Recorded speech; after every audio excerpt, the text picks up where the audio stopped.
Meta Couchella 2022. Week 1 of the Meta Music Festival was one for the history books. Not everyone can go to Couchella IRL in real life, but they can watch the live stream on YouTube. And now, with Web3, we can not only watch the live stream, we can enjoy it with others in a shared space, with peeps all over the globe. Dancing and turning up with friends, watching our favorite live sets, swapping between the 3 live streams on the main screen. For myself, it is further proof that we are entering a digital Pangea where people from all over the world can come together in this metaphysical space and experience a concert together. We may not even speak the same language, but we share similar interests. It has renewed my hope for the future. It is the true definition of what it means to be of one race, but appreciating our cultural differences. We are avatars on a screen. It doesn't matter our race, our religious beliefs, or our financial situation. We can come together in this space unlike any other time in human history. This is where the internet was always headed for and gives a reason for what we have gone through the past decade of social media, where algorithms have been exploited to divide people, to focus on their differences rather than their similarities. Being in Web3 and conversing with people from different countries, most of which I've never even visited before, has made me see life through a different perspective, one that feels like the future. We as a species are overcoming obstacles that have kept us apart: physical locale, language, and a shared platform. Web3 is allowing humans to come together and talk, share experiences like Meta Couchella. I have had so many beautiful moments this past year and continue to add to them with events like this. That is why I've been hosting the Metaverse Twitter Spaces on Friday nights, as I want to bring more awareness to the power of the metaverse. What I love to do is go metaverse hopping, going from one platform to another. For week 1, we went from the Bleace VR gallery on the Hubs platform to the Afrodroids lab on Cryptovoxels, to the Hatterack on Mona, designed by our friend James, to DCL Dating Club Love, where we saw Serena Ellis perform live, to Absolute Land, where we held it down in the Rainbow Room. Both were on Decentraland. What is great about the Afrodroids lab is the accessibility of it, as you can enter on your phone. This is not the case for every platform, however, and one of the hurdles that developers are hurriedly working on to overcome.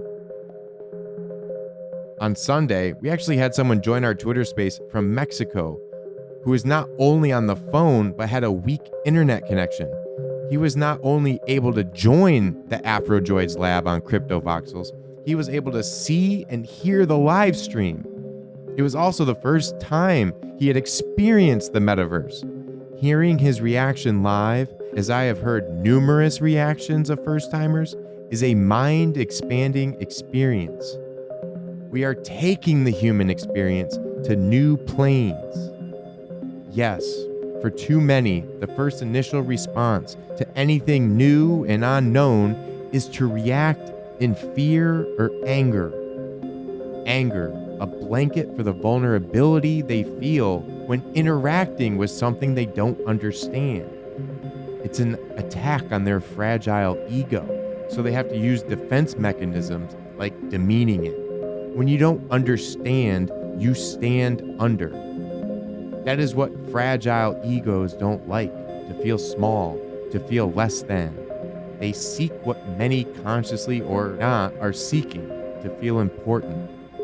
I am making it my mission to reach out to them and help so they're not so stymied by it all, to take one step at a time. As somebody who's already immersed in Web3, I want to lend a helping hand. For me, it's like, how can you not see where the internet was always going? That Web3 is the next step. This leads to an important question that I feel needs to be examined in regards to Web3. Quantum mechanics. Quantum physics in general. Where does the conscious come from? What is it we are experiencing? I will borrow a quote from the great Neil deGrasse Tyson. The universe is under no obligation to make sense to you. I feel like humans have had this shift in collective consciousness since the pandemic. It has finally jolted them into questioning what is really important at the end of the day. The rise in suicide rates, drug overdose rate, the incarceration rate, all of it breaks my heart to see. Everyone can point at the problem and say, oh, look, there's a problem, but how many are offering solutions? And what are those solutions leading to? More of the same?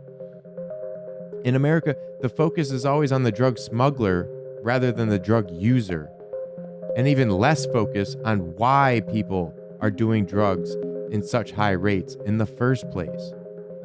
I ask people to take a step back. In Bleace, I constantly ask, what is normal?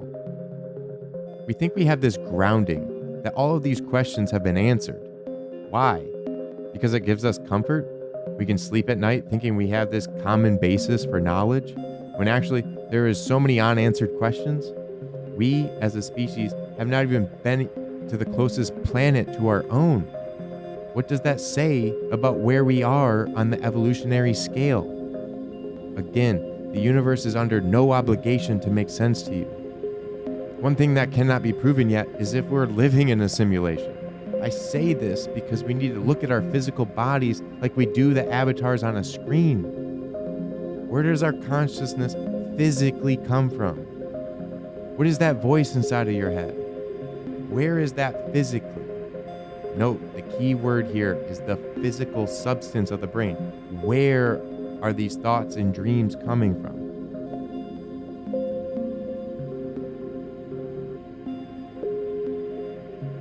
This also ties to the illusion of currency. I hear people saying crypto isn't real. I laugh at that because what makes their current currency real? That you can print a dollar bill? Give a dollar bill to an octopus and see how much use that has. Eat a dollar bill a day and see how long you live. It's an illusion, one that people place a value on and are willing to accept. Okay, returning back to obstacles. Another one is our currency. There are a variety of currencies circulating the world now. What would bring us closer together would be more shared currencies that can be used globally. We have been in this global economy for decades, and the global currency has not kept up with this evolution. And this is by design.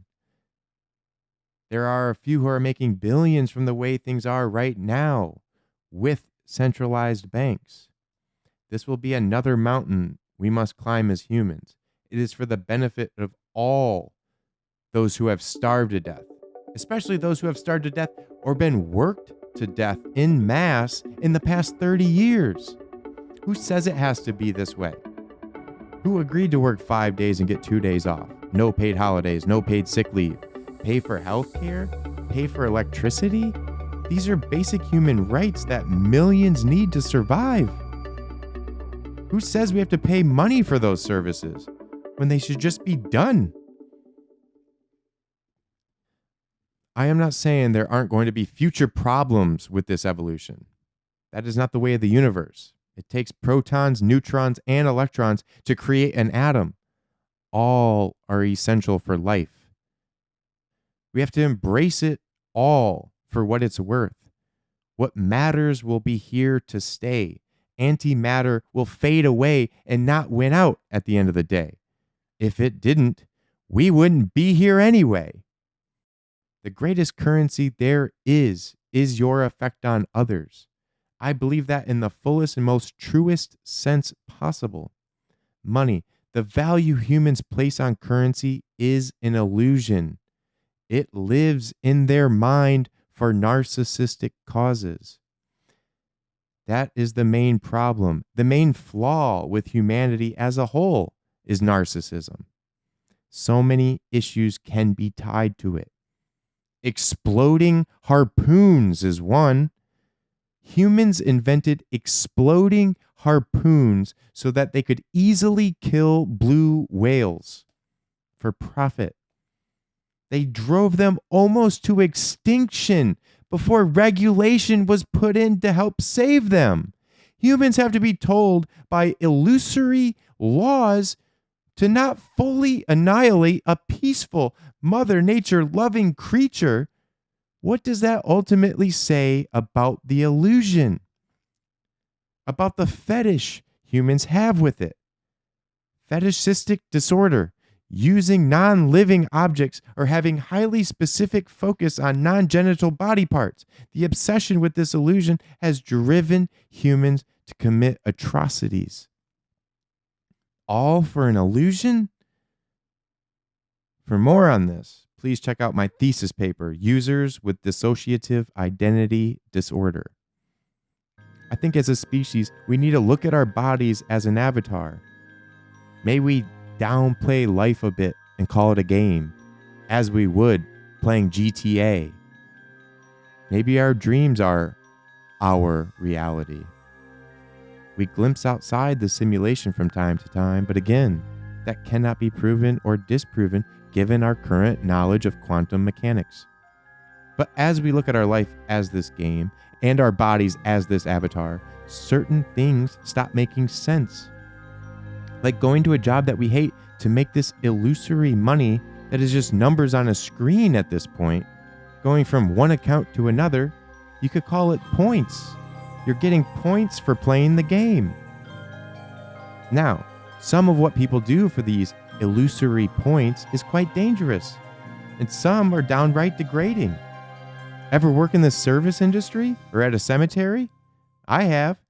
Neither were very pleasant, as the people getting served want to be made important. How is this done? By making servants not important, a stepping stone, a point of reference that they are a success in this game. They are doing better at the game than you. You are why they do the game. They walk by a homeless human being and say to their children, "Don't want to end up like that when you get older." And by looking at life like this, I hope you will gain a little more respect for what is happening with Web3 and the metaverses. Don't be a person who lashes out in anger when they feel vulnerable. Embrace that vulnerability.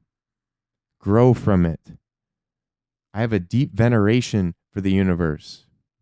There is a lot that I don't understand, and I welcome that.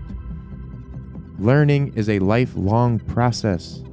Don't become complacent in life.